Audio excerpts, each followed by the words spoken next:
bonjour et bienvenue dans ce nouvel épisode de mon podcast Mon Psy part en live. Je suis Julien Borloo, psychologue à Lausanne et aujourd'hui on va parler de comment sauver notre société de ce fléau qu'est la flemme.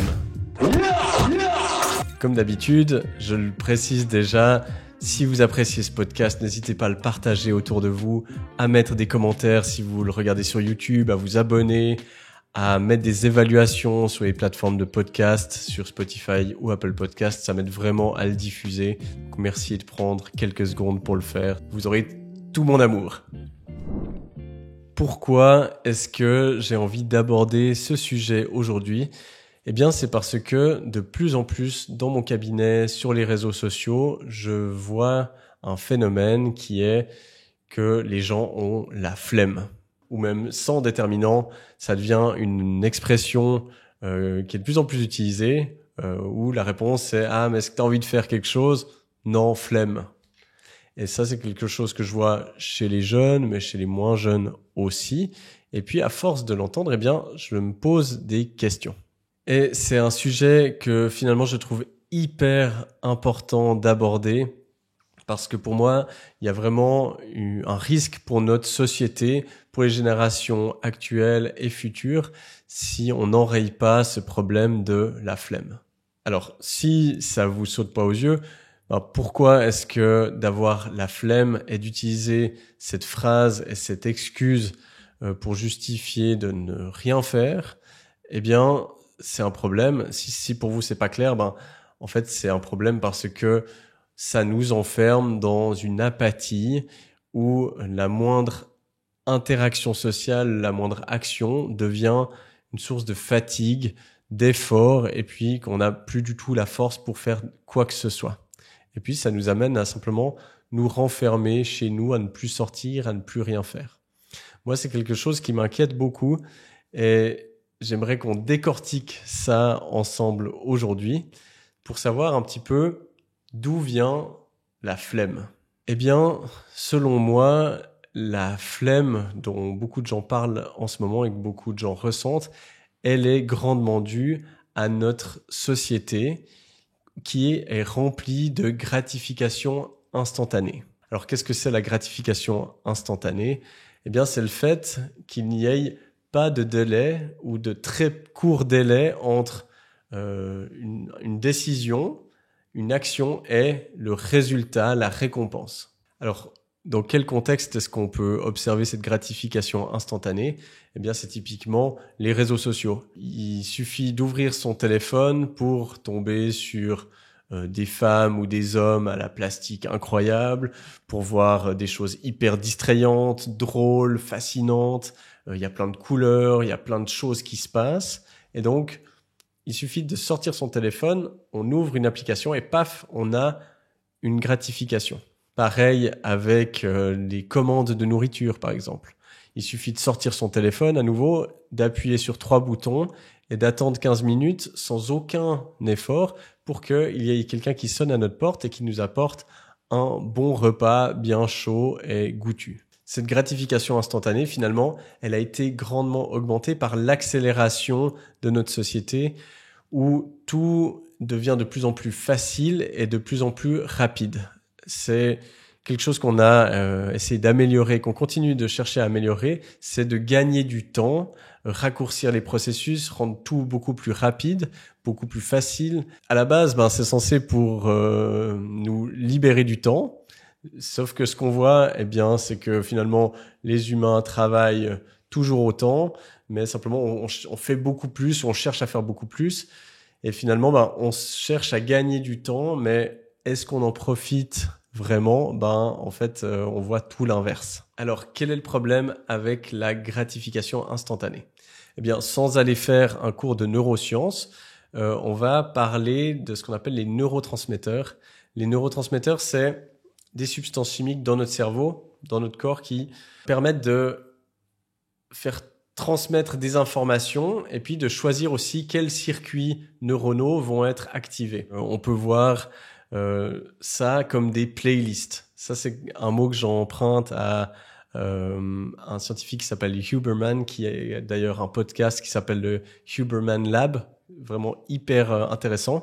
Il dit que les neurotransmetteurs, c'est comme des playlists. Et puis, chaque neurotransmetteur, que ce soit la sérotonine, la dopamine, l'adrénaline, la norépinéphrine, etc., l'acétylcholine, il y en a d'autres, ça va activer certains circuits qui vont nous faire sentir d'une certaine manière. Là, on va s'intéresser plus principalement au rôle de la dopamine. Alors pourquoi est-ce que quand on parle de flemme, on doit parler de dopamine ?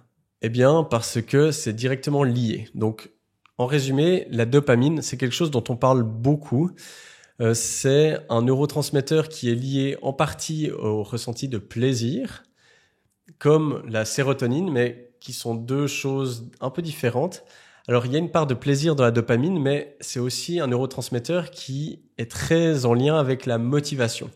C'est-à-dire que c'est un neurotransmetteur qui va nous aider à poursuivre certains buts, certaines actions. Ça va nous mettre en mouvement. Là où la sérotonine, c'est plutôt quelque chose qui va nous venir quand on est satisfait, quand on est repu. On va avoir un sentiment de relâchement et de plaisir, mais on va être statique. Donc la dopamine, elle est là pour nous faire poursuivre un but, faire un effort pour ensuite aller obtenir un résultat. Puis là, on va ressentir du plaisir. Le problème avec la gratification instantanée, c'est que on a coupé cette partie d'effort. Et puis, on va directement au plaisir, au résultat. C'est-à-dire que à l'époque, quand je commençais à avoir faim, donc à l'époque, on revient pas mal de temps en arrière, quand je commençais à avoir faim, j'avais de la dopamine qui se sécrétait parce que je m'imaginais trouver des baies dans la forêt ou bien chasser un animal. Et puis ça me poussait à partir à la cueillette, à la chasse. Et puis finalement, quand je trouvais ma nourriture, je la mangeais, j'avais un sentiment de plaisir. Et donc ça, c'est une relation très saine et c'est une sécrétion de dopamine qui est saine parce que il y a un effort qui est fourni pour obtenir une récompense. Le problème avec la gratification instantanée, c'est que la dopamine est sécrétée de manière très forte parce que on est face, par exemple, à je parlais des réseaux sociaux. Ça peut être quand on voit, par exemple, une femme ou un homme très séduisant. Ça peut être dans le porno, par exemple. Là, il va y avoir beaucoup de dopamine parce que ça nous excite, ça nous pousserait à aller séduire ou chercher à avoir une relation sexuelle, par exemple. Sauf que là, entre l'envie d'aller chercher une relation et le moment où on la satisfait, si on prend l'exemple du porno, il y a quelques clics. Et puis en quelques clics, sans effort, on arrive à satisfaire ça. Et donc, en fait, on est dans une société où maintenant, la dopamine se sécrète très fortement, que ce soit avec du porno, avec de la nourriture, avec des substances, ça peut être des drogues, peu importe. On a des fortes sécrétions de dopamine, mais on n'a plus aucun effort à fournir. La drogue, c'est ça, par exemple. Si je prends un rail de coke, j'ai pas d'effort à fournir. Alors peut-être ça me demande des efforts d'aller l'acheter, etc. Mais après, j'ai une décharge de dopamine énorme sans que j'ai eu besoin de faire un effort avant. Je parlais du porno, c'est la même chose. La nourriture, maintenant, il me suffit de taper sur mon téléphone portable et j'ai un repas qui m'est livré.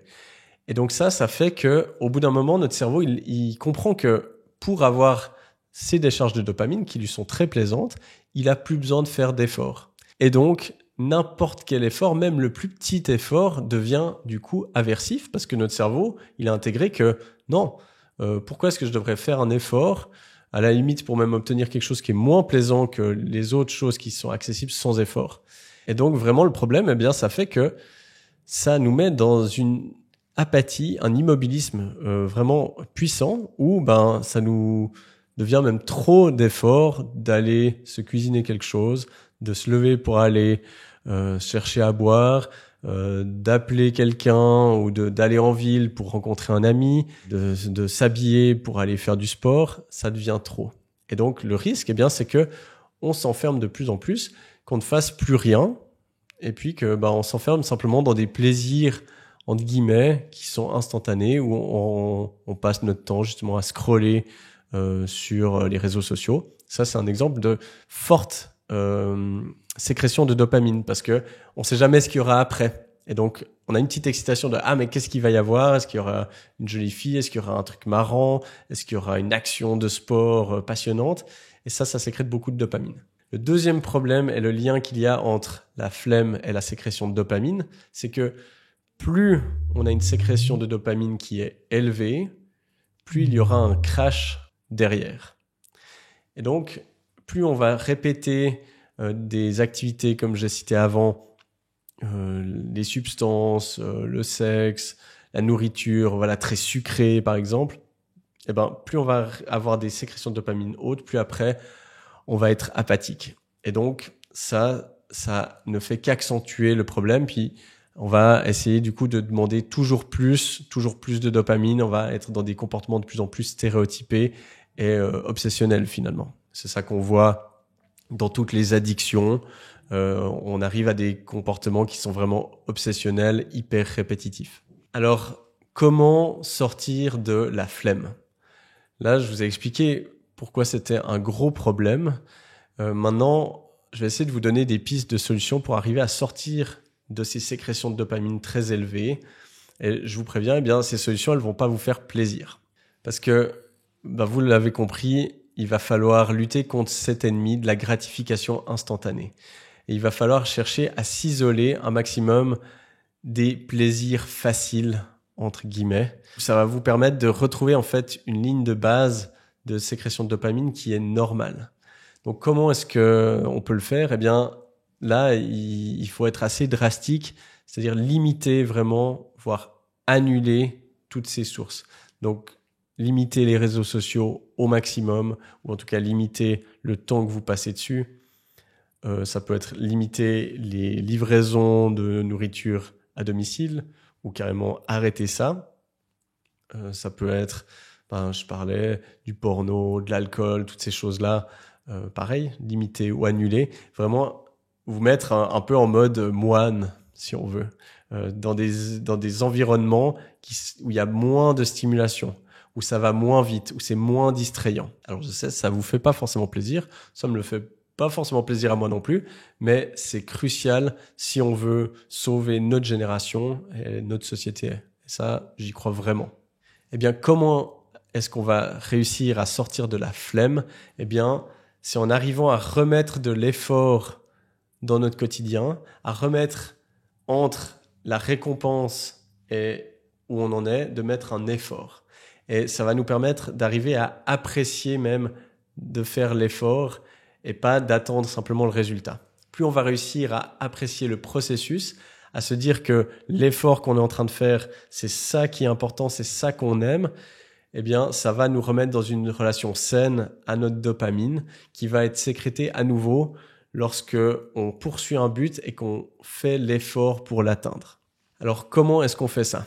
Eh bien, par exemple, ça peut être lorsque vous faites du sport. Si vous faites du sport avec de la musique dans les oreilles, en regardant une série, etc. Alors, si vous voulez vraiment être extrême, vous pouvez couper ça. Couper ces distractions et puis vraiment vous focaliser sur le sport que vous êtes en train de faire. Ça peut être aussi, pendant que vous êtes dans l'effort, de vous répéter. Ça marche vraiment par rapport à la dopamine. Pendant l'effort, de vous dire que c'est vraiment ça que vous avez envie de faire, qu'il y a rien d'autre de mieux que vous pourriez faire en ce moment, que vous le faites parce que ça vous fait du bien, parce que c'est bon pour votre santé, que c'est vraiment l'endroit, le lieu, l'activité que vous avez envie de faire. Et vraiment, de vous parler comme ça intérieurement, ça aide vraiment votre cerveau à sécréter de la dopamine pendant l'effort. Et quand on arrive à faire ça, eh bien, on débloque vraiment quelque chose de très, très puissant. Parce que notre cerveau n'attend plus d'arriver au résultat.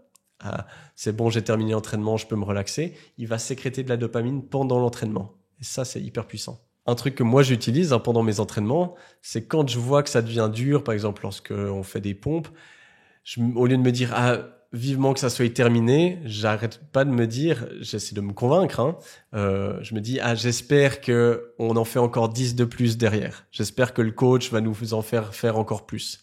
Et ça fait vraiment un changement. Alors bien sûr, j'y crois pas du tout, j'ai pas du tout envie d'en faire plus, mais à force de me le répéter, eh bien, ça aide à ce que ça sécrète de la dopamine. Une autre manière de retrouver une relation saine avec notre sécrétion de dopamine, c'est de faire des efforts, par exemple, pour voir du monde. De pas simplement se contenter de chatter par WhatsApp ou au téléphone. De vraiment faire l'effort d'aller rencontrer des amis, de sortir de chez soi, de marcher 30 minutes pour aller rencontrer un ami. C'est rajouter un effort pour avoir quelque chose de plaisant, plutôt que de simplement être sur le canapé et puis dialoguer. Une autre manière encore de retrouver une sécrétion saine de dopamine, ça peut être par rapport à la nourriture. Je vous proposais avant d'arrêter les livraisons, de prendre le temps de cuisiner, d'aller faire vos courses, de prendre le temps de couper vos légumes, de préparer, etc.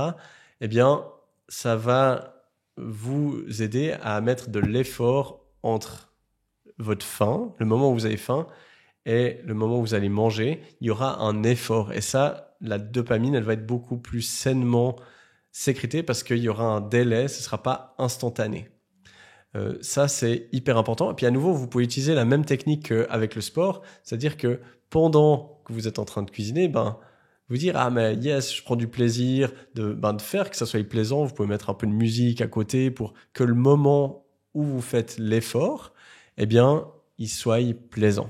Une autre manière d'avoir des plaisirs où la dopamine est moins sécrétée, au lieu de regarder un film ou d'être sur les réseaux sociaux, ça peut être d'ouvrir un bon livre. Et ça, on peut le voir, même si on adore lire, la série ou le téléphone, on sera plus attiré par ça parce que c'est beaucoup plus facile, c'est plus instantané. Le livre, ça demande quand même d'être plus concentré, ça demande l'imagination, etc. Donc c'est une sorte d'effort. Mais je vous assure, ça va être salvateur si vous arrivez à remettre cet effort dans vos loisirs, dans tout ce que vous faites dans votre quotidien. Je vous assure que ça va vous sauver parce que cette flemme, vous allez plus la ressentir et puis vous allez retrouver de la liberté d'action dans votre quotidien. Donc oui, c'est super dur. Oui, ça demande des décisions radicales parfois sur les réseaux sociaux. Peut-être c'est de limiter, d'avoir une application qui bloque ou de désactiver certaines applications peut-être. Ça demande d'être radical, mais je vous assure que c'est sûrement une des plus belles décisions que vous puissiez faire cette année pour votre santé mentale et physique. Voilà, on arrive gentiment au bout de cet épisode. Je suis sûr qu'il n'a pas plu à tout le monde dans les propositions, mais c'est une thématique super importante. Donc j'espère que ça aura pu vous faire réfléchir. Merci pour votre soutien, merci pour votre fidélité. N'hésitez pas à mettre des commentaires, des évaluations, je le redis, mais c'est vraiment tellement important, à vous abonner, à me donner vos feedbacks par commentaire, ça me plaît vraiment et ça me permet d'améliorer finalement aussi ces épisodes. Donc merci pour ça et je vous dis à la semaine prochaine pour un nouvel épisode.